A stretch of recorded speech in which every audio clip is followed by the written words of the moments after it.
दोस्तों केदारनाथ जाने का अगर आप भी योजना बना रहे हैं तो ये वीडियो आपके लिए काफी यूजफुल है, क्योंकि इस वीडियो में मैं आपको बताऊंगा केदारनाथ जाने का क्या क्या साधन है, कुल खर्चा कितना आएगा, खाने पीने और रुकने की क्या व्यवस्थाएं हैं वहाँ, और हम कहाँ कहाँ घूमें, और साथ ही साथ अगर आप पैदल यात्रा नहीं करना चाहते तो हेलीकॉप्टर भी वहाँ चलती है, तो उस हेलीकॉप्टर का क्या फेयर होगा और इसकी टाइमिंग क्या होगी और वो कहाँ से मिलेगी। तो आज की वीडियो में बने रहिएगा, मैं पूरी तरीके से आपको मैं बताऊंगा कि केदारनाथ जाने के लिए आपको एक परफेक्ट प्लानिंग कैसे करनी है। तो आज की वीडियो में मैं आपको केदारनाथ जी की यात्रा का पूरा विस्तार पूर्वक वर्णन करूंगा।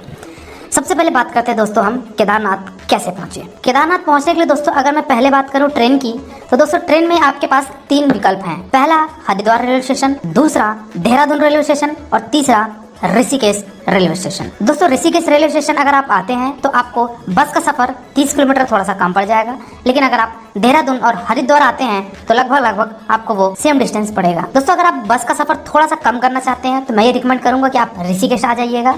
अदरवाइज अगर आपको कोई आपत्ति नहीं है तो आप हरिद्वार तक आ सकते हैं, क्योंकि हरिद्वार तक हमारी सारी प्रमुख ट्रेनें आती हैं।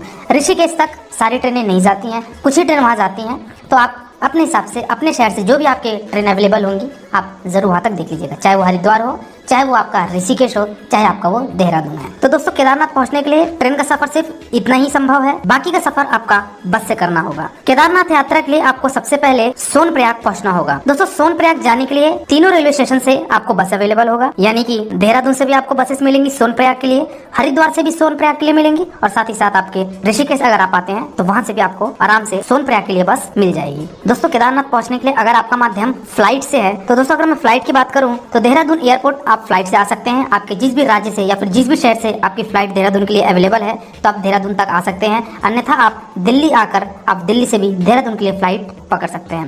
दोस्तों फ्लाइट का भी सफर सिर्फ देहरादून एयरपोर्ट तक ही हो पाएगा, क्योंकि उसके आगे का सफर मैंने जैसा कि आपको बताया कि बस से ही आपको करनी होगी। दोस्तों अगर मैं बात करूं यहाँ पे टोटल डिस्टेंस की, तो हरिद्वार से सोनप्रयाग आपको 230 किलोमीटर पड़ेगा, और अगर मैं देहरादून से सोनप्रयाग की बात करूं तो वो आपको लगभग 250 किलोमीटर पड़ेगा, और अगर ऋषिकेश से सोनप्रयाग की अगर बात करूं तो 210 किलोमीटर पड़ेगा। दोस्तों सबसे कम डिस्टेंस जो है वो ऋषिकेश से सोनप्रयाग है, इसलिए मैंने आपको कहा था कि अगर आपको बस का सफर दुर्गम लगता है तो आप ऋषिकेश आकर अपना सफर 210 किलोमीटर के साथ कर सकते हैं। दोस्तों अब बात करते हैं हम सोनप्रयाग पहुंचने के लिए जो हम बस लेंगे उस बस की टाइमिंग क्या होगी। तो दोस्तों अगर आप हरिद्वार, चाहे देहरादून, चाहे आप ऋषिकेश जाएं, तीनों ही जगह पे आपको बस आसानी से अवेलेबल हो जाती है सोनप्रयाग के लिए, और वहाँ का जो समय है वो सुबह 5 बजे से लेकर शाम के 7-8 बजे तक आराम से आपको बस अवेलेबल वहाँ हो जाती है। दोस्तों अब बात करते हैं यहाँ पे कि बस की जो टिकट है वो टिकट मैं कैसे लूंगा, वो ऑनलाइन लूं या ऑफलाइन लूं, और अगर ये टिकट मुझे लेनी है तो मैं कहाँ पे लूंगा। दोस्तों बस की बुकिंग पहले करवा लीजिए। अगर मैं हरिद्वार की बात करूँ तो हरिद्वार रेलवे स्टेशन के बाहर बहुत सारे एजेंट्स होते हैं, बहुत सारे वहाँ पे ट्रैवल एजेंसी है, तो वहाँ जाके आप अपने बस की टिकट ले सकते हैं। दोस्तों आप हरिद्वार में जिस भी समय पहुंचे, चाहे वो सुबह का वक्त हो चाहे शाम का वक्त हो, तो उसके अकॉर्डिंग आप अपना टाइम देख लीजिए कि आपको सोनप्रयाग के लिए कितने बजे की बस आपको पकड़नी पड़ेगी। तो हरिद्वार रेलवे स्टेशन के बाहर बहुत सारे काउंटर बने हुए हैं, तो वहाँ से भी आप टिकट ले सकते हैं ऑफलाइन, अन्यथा आप हरिद्वार से कुछ ही दूरी पर वहाँ पे बस स्टैंड है, तो आप बस स्टैंड में भी जाके काउंटर से आप बस की टिकट ले सकते हैं। इसी तरीके से दोस्तों आपको ऋषिकेश और देहरादून में भी आराम से ऑफलाइन टिकट वहाँ पे मिल जाएगा। आप इस रेलवे स्टेशन के बाहर आइए, बहुत सारे वहाँ पे ट्रैवल एजेंसीज हैं, आप वहाँ से जाके अपनी बस की टिकट ले सकते हैं। दोस्तों यहाँ पे एक समस्या हो सकती है, कुछ लोगों को बस में पीछे की सीट या फिर अगर थोड़ा बीच की सीट मिल जाती है तो फिर वोमिटिंग जैसे समस्या या फिर सर दर्द जैसे समस्या हो जाती है। तो दोस्तों अगर आपको कंफर्टेबल लगता है सामने की सीट के लिए तो वो आपको ऑफलाइन टिकट में मिल पाना थोड़ा सा मुश्किल हो सकता है। तो दूसरा विकल्प आपके पास है कि आप ऑनलाइन टिकट आप पहले से बुक कर लीजिए। तो ऑनलाइन विजिट करके भी आप आराम से अपनी टिकट बुक कर सकते हैं, जो भी आपको सीट चाहिए सामने की सीट आप ले सकते हैं, जिससे आपका यात्रा थोड़ा सुखद हो सकता है। हाँ ये बात जरूर है कि इसमें थोड़ा सा आपको कॉस्ट ज्यादा पड़ेगा, लेकिन आपको अपनी मनपसंद सीट जरूर मिल जाएगी, और अगर आप ऑनलाइन बुकिंग करते हैं तो। दोस्तों अगर अब मैं बात करूं सोनप्रयाग तक का किराया हमको कितना लगेगा बस का, तो दोस्तों अगर आप स्टेशन के बाहर अगर आप ऑफलाइन टिकट लेते हैं तो ये आपका प्रति पर्सन 350 रुपए के आसपास पड़ेगा। अगर यही टिकट अगर आप ऑनलाइन बुकिंग करते हैं तो ये आपको 500 की टिकट ये पड़ जाती है। दोस्तों ये जो भी फेयर बता रहा हूँ ये मैं सीटिंग बस की बता रहा हूँ। सोनप्रयाग तक के लिए कुछ बसेस हमारी पुशबैक सीट भी चलती हैं, जिसको हम सेमी स्लीपर भी कह सकते हैं। तो दोस्तों अगर पुशबैक सीट की अगर मैं बात करूँ तो उसका किराया लगभग 500 रुपए एक टिकट टिकट का होता है अगर आप ऑफलाइन कराते हैं तो। अगर आप यही टिकट अगर आप ऑनलाइन कराते हैं तो ये टिकट आपका लगभग 700 से 750 तक का ये किराया बढ़ जाता है अगर आप पुशबैक सीट में आना चाहते हैं तो। दोस्तों हरिद्वार से चाहे ऋषिकेश से चाहे देहरादून से किसी भी तरीके की कोई स्लीपर बस नहीं चलती है, क्योंकि हमारा केदारनाथ पहुंचने का जो मार्ग है वो पूरा घाट सेक्शन से बना हुआ है। तो घाट सेक्शन में स्लीपर बस नहीं चलती है क्योंकि वहाँ पे उसका संतुलन बिगड़ सकता है। तो जो भी वहाँ पे बसेस चलती हैं तो या तो वो पुशबैक बसेस चलती हैं या फिर वो केवल सीटिंग बसेस चलती हैं। दोस्तों केदारनाथ का जो ट्रस्ट है उसकी भी एक वेबसाइट है जिसको कहा जाता है गढ़वाल मंडल विकास निगम, जिसको हम शॉर्ट में GMVN भी कहते हैं। दोस्तों आप GMVN की वेबसाइट पे भी जाकर आप अपनी बस की ऑनलाइन बुकिंग करा सकते हैं या फिर जो भी यहाँ पे थर्ड पार्टी ऐप्स होते हैं उस ऐप के द्वारा भी आप अपने टिकट बुक करा सकते हैं।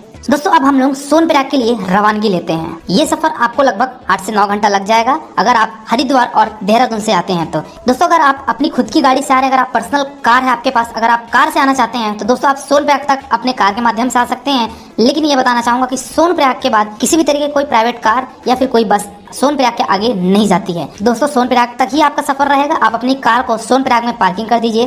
दोस्तों अगर पार्किंग की बात करूँ, पार्किंग बहुत बड़ा है और सोनप्रयाग में आपका पार्किंग का जो किराया है वो 24 घंटे का 50 रुपए आपका कार का किराया लग जाता है। तो आप पार्किंग चार्ज देकर सोनप्रयाग से अपनी यात्रा आगे प्रस्थान कर सकते हैं।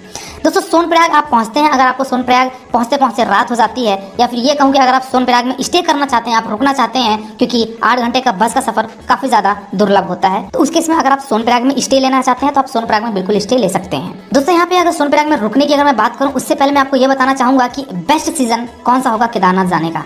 दोस्तों जैसा कि आपको पता है केदारनाथ हमारा केवल और केवल 6 से 7 महीने के लिए ही कपाट खोला जाता है, जो कि अप्रैल मई में अक्षय तृतीया के दिन केदारनाथ जी का कपाट खुलता है और अक्टूबर नवंबर में कार्तिक पूर्णिमा के दिन केदारनाथ जी का कपाट बंद हो जाता है। तो अप्रैल में से लेकर अक्टूबर नवंबर तक के बीच का जो समय है, इस समय में जो आपका बेस्ट सीजन है वो है सितंबर से अक्टूबर का। दोस्तों थोड़ी सी यहाँ पे ठंड होती है बट ये समय पीक सीजन नहीं होता। कहने का मतलब ये है कि इस सीजन में आपके बजट भी थोड़े कम आएंगे और भीड़ भी थोड़ी सी कम होगी।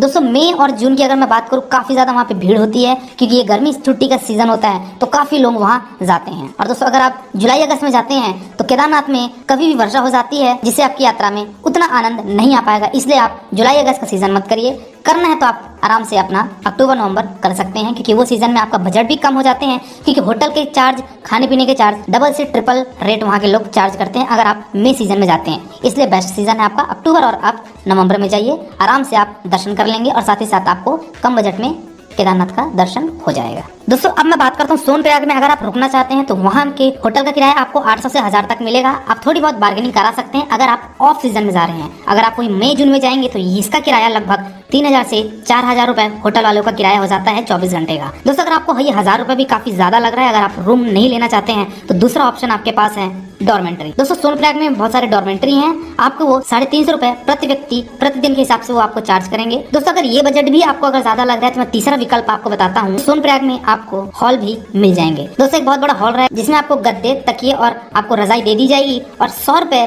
प्रति व्यक्ति प्रतिदिन के हिसाब से आपको लिया जाएगा। दोस्तों रही बात सामान रखने की तो वहाँ पे आपको क्लॉक रूम भी दे दिया जाएगा जिसमें आप अपना सामान रख के आप उसको लॉक करके चाबी अपने पास रख सकते हैं। दोस्तों अब हम बढ़ते हैं आगे की तरफ। सोनप्रयाग से दोस्तों आपको बढ़ना पड़ेगा गौरीकुंड के लिए। दोस्तों सोनप्रयाग से गौरीकुंड का जो डिस्टेंस है वो 5 किलोमीटर है और सोनप्रयाग से गौरीकुंड आपको कैसे पहुंचना है तो वो आपके पास 2 विकल्प है। सोनप्रयाग से अगर आप खच्चर से जाना चाहते हैं पूरा केदारनाथ जी के मंदिर तक तो आप सोनप्रयाग से ही खच्चर ले सकते हैं। घोड़े खच्चर का किराया आपका ये 2500 रुपए पड़ता है एक व्यक्ति का, एक बार जाने का। और दूसरा विकल्प आपके पास है दोस्तों कि वहाँ पे प्राइवेट टैक्सी।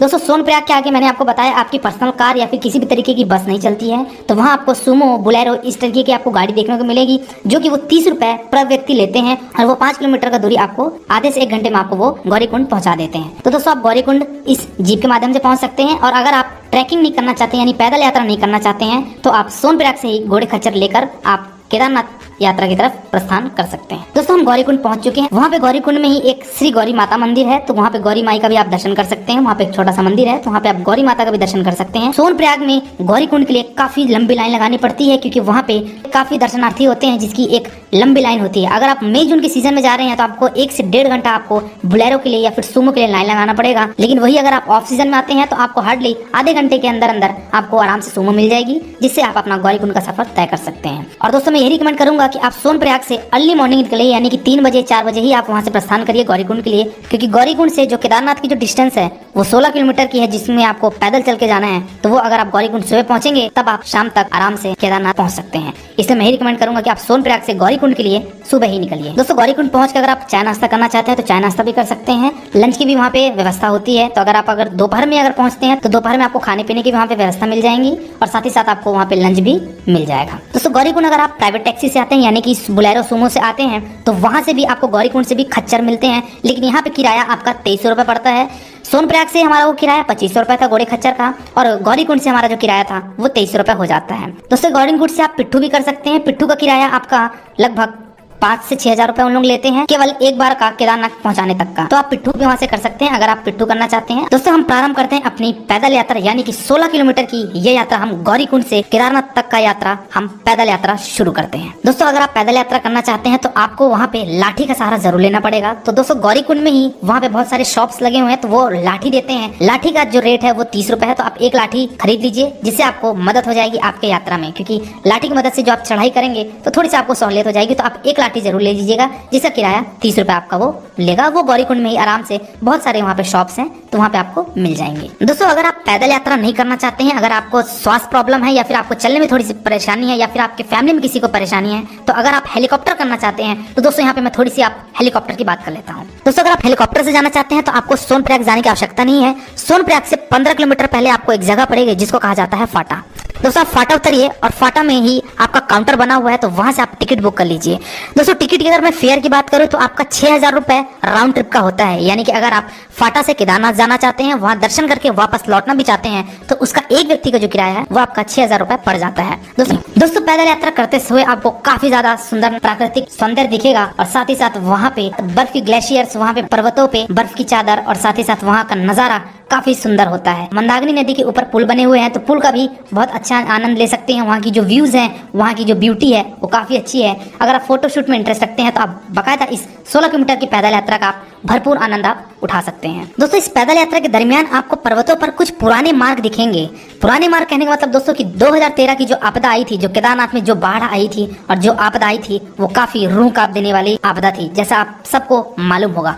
तो वो उसमें काफी ज्यादा वहाँ के जो रास्ते थे और पर्वते थे वो सब बह चुके थे इस आपदा के कारण। तो वहाँ पे पुराने मार्ग दिखते हैं, लेकिन अभी आप जो मार्ग से जाएंगे वो आपके नए मार्ग रहेंगे, लेकिन आपको उस पुराने मार्ग का भी कहीं कहीं आपको पहाड़ पे वो दृश्य दिखेगा। दोस्तों अगर आप रास्ते में चलते हैं तो वहाँ पे तंबू लगा के बहुत सारे आपको चाय नाश्ते के स्टॉल मिल जाएंगे। तो अगर आप चाय नाश्ता करना चाहते हैं, ब्रेकफास्ट करना चाहते हैं, तो वो भी आप करते हुए चल सकते हैं। साथ ही साथ आपको जगह जगह पे वॉशरूम मिलेगी, जगह जगह वहाँ पे फर्स्ट एड सेंटर भी है। तो अगर आपको किसी प्रकार सांस लेने में दिक्कत हो रही है या फिर जैसा भी अगर आपको कोई परेशानी महसूस होती है, तो आप वहाँ पे कुछ दूरी पे वो बनी हुई है, तो आप वहां जाके भी अपना चेकअप करवा सकते हैं। दोस्तों ये पैदल यात्रा आपके स्टेमिना के ऊपर डिपेंड करता है कि आप कितने घंटे में तय करते हैं, लेकिन अगर आप एक नॉर्मल स्पीड पे चलते हैं और आप कम जगहों में विश्राम करते हैं तो आप आराम से 7 से 8 घंटे में आप वो 16 किलोमीटर का सफर आप जरूर तय कर लेंगे। दोस्तों केदारनाथ से ठीक 1 किलोमीटर पहले आपका पड़ेगा एक बेस कैंप। तो दोस्तों वो बेस कैंप में ही आपके ठहरने की व्यवस्था और आपके खाने पीने की व्यवस्था होती है।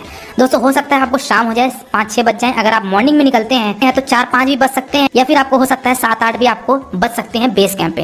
दोस्तों बेस कैंप से केदारनाथ की दूरी 1 किलोमीटर की है, और बेस कैंप में जैसा कि मैंने आपको बताया कि वहाँ आपको रुकने की व्यवस्था और वहाँ पे आपको खाने पीने की व्यवस्था होती है। दोस्तों यहाँ पे मेन चीज आती है कि हमको वहाँ पे रुकने की किस तरीके से वहाँ पे बुकिंग करनी पड़ेगी। तो दोस्तों बेस कैंप में ही हमारा GMVN का यानी कि गढ़वाल मंडल विकास निगम का वहाँ पे गेस्ट हाउस है। तो उस गेस्ट हाउस में भी आप रुककर रात गुजार सकते हैं। तो यहाँ पे रुकने के 3 पैमाने हैं, यानी कि यहाँ पे 3 प्रकार से आप यहाँ पे रुक सकते हैं। पहले ऑप्शन की अगर मैं बात करूँ दोस्तों, तो वहाँ पे बेस कैंप में बहुत सारे टेंट लगे होते हैं। उस टेंट में टोटल 10 बिस्तर होते हैं और 300 रुपए पर व्यक्ति पर डे आपका वो चार्ज होता है। तो अगर आपको टेंट अवेलेबल हो जाता है तो आप टेंट में 300 रुपए देकर आराम से वहां आप रात गुजार सकते हैं। 10 लोगों का वो टेंट होता है, 300 रुपए प्रति व्यक्ति चार्ज किया जाता है। दूसरे ऑप्शन की अगर मैं बात करूं दोस्तों, तो वो है हट का। दोस्तों हट में हमारा एक कंबाइंड बेड लगी होती है। उस कंबाइंड बेड में 3 बेड का खंड होता है और 2 बेड का भी खंड होता है। तो वहां पे भी 10 बेड के अरेंजमेंट्स होते हैं एक हट में। वहां हट में जा सकते हैं और उसका जो किराया होता है वो 750 रुपए प्रति व्यक्ति प्रतिदिन होता है। तीसरे ऑप्शन की अगर मैं बात करूं दोस्तों, तो वहां पे है हट हाउस, यानी कि एक आपको रूम की तरह देगा, जिसमें आपको 6 बेड रहेंगे। अगर आप फैमिली सहित लेना चाहते हैं तो वो 6 बेड भी आप ले सकते हैं, जिसका किराया 990 रुपए यानी कि 1000 रुपए कहिए वो आपका पड़ जाएगा प्रति व्यक्ति। प्रतिदिन वो आपका चार्ज लेंगे। दोस्तों बेस कैंप में थोड़ी सी कॉस्ट ज्यादा होती है खाने पीने की। अगर मैं बात करूँ तो दोस्तों खाने पीने का आपको वहाँ पे जो चार्ज है, लंच और डिनर का जो कॉस्ट है वो आपको 200 रुपए थाली सिस्टम में लगता है। और वही अगर सुबह का नाश्ता करते हैं तो सुबह का नाश्ता आपको 100 रुपए वहाँ पे ब्रेकफास्ट मिलेगा। खाना स्वादिष्ट होता है। दोस्तों होटल की अगर मैं नाम की बात करूँ तो वहीं बेस कैंप से लगा हुआ कुछ दूरी पर है वहाँ पे अन्नपूर्णा रेस्टोरेंट। अन्नपूर्णा रेस्टोरेंट हमारा GMVN का ही है, यानी कि गढ़वाल मंडल विकास निगम का ही है। दोस्तों अगर आप मई जून के सीजन में जा रहे हैं, अगर आप केदारनाथ मई जून के सीजन में जा रहे हैं तो वहाँ पे आपको रूम मिलने की काफी ज्यादा समस्या हो सकती है।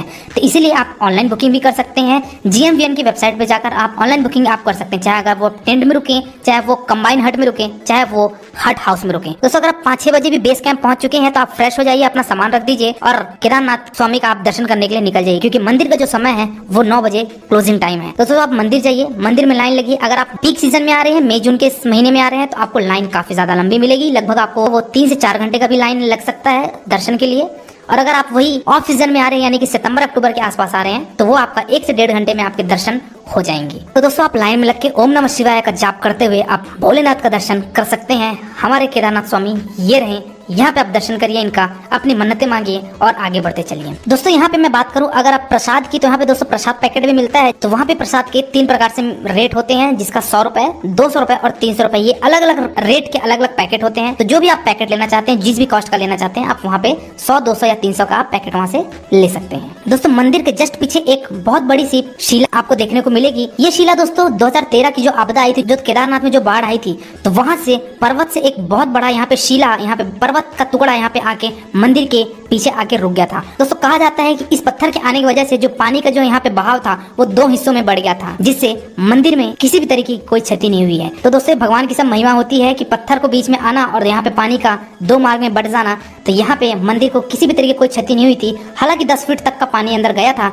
जो कि वो भी 1 घंटे में बाहर हो गया था। तो वो शिला का भी आप नजारा देख सकते हैं। दोस्तों यहाँ पे एक चीज मैं बताना चाहूंगा, अगर आप भोलेनाथ का दर्शन करते हैं, अगर आप शाम 5 बजे के बाद अगर आप जाते हैं तो वो आपको दूर से दर्शन करवाएंगे। कहने का मतलब है दोस्तों, ज्योतिर्लिंग के अगर आप नजदीक से दर्शन करना चाहते हैं तो वो आपको शाम 5 बजे के बाद नहीं दिया जाता है, आपको दूर से ही दर्शन दिया जाएगा। और अगर आप नजदीक जाकर ज्योतिर्लिंग का दर्शन करना चाहते हैं तो आप अर्ली मॉर्निंग सुबह 5 बजे वहाँ पे लगिए। दोस्तों अगर आरती के समय की बात करूँ तो सुबह 6 बजे होती है एक आरती, और दूसरी आरती होती है हमारी शाम को 6 बजे। तो मॉर्निंग में मंदिर 5 बजे खुल जाता है। तो अगर आप बेस कैंप पे रुके हुए हैं तो वापस से आप मंदिर परिसर आइए सुबह 5 बजे, और वहाँ पे आप नजदीक से भोलेनाथ का आप दर्शन कर सकते हैं। ज्योतिर्लिंग के नजदीक जाकर आप वहाँ पे अपना मत्था टेक सकते हैं और आप वहाँ पे अपनी जो भी मनोकामनाएं हैं वो आप मांग सकते हैं। दोस्तों अब मैं बात करता हूँ कि हमको और कहाँ कहाँ वहाँ पे विजिट करना चाहिए। तो दोस्तों सबसे पहले मैं बात करता हूँ भैरव मंदिर है वहाँ पे। केदारनाथ से वो आपको लगभग आधे किलोमीटर की दूरी पे पड़ेगा, वो आप पैदल ही और आगे आपको जाना पड़ेगा। वहाँ पे भैरव मंदिर है, तो भैरव मंदिर भी आप जाके वहाँ दर्शन कर सकते हैं।